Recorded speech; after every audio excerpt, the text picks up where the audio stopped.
ఈరోజు అఖిల భారతీయ విద్యార్థి పరిషత్ ఉప్పల్ నగర శాఖలో ఇక్కడ Narayana olympiad school NTR statue దగ్గర బుక్స్ అమ్మడం జరుగుతుంది.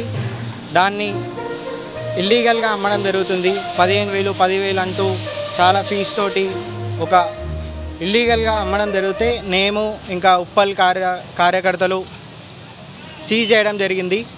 ఇక్కడ ఎంఈఓ డిఈఓ ఎవరు రెస్పాన్స్ ఇవ్వట్లేదు.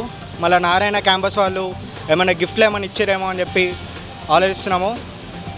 ఇప్పుడు ప్రస్తుతానికి ఎంఈఓ రావాలి డిఓ రావాలని చెప్పి స్లోగన్స్ ఇస్తున్నాం, కూర్చుంటాం. ఇక్కడ వరకు వచ్చే వరకు ఈడికే లేచేది లేదు, సీజ్ చేయాలని చెప్పి కోరుకుంటున్నాను. ఇలా బుక్కులు 15,000 ఒక సెక్షన్కి 7th క్లాస్ బుక్కులకి 15,000 తీసుకోవడం జరుగుతుంది నారాయణ ఒలింపియాడ్ స్కూలు. చూస్తుంటే ఒక బ్యానర్ లేదు,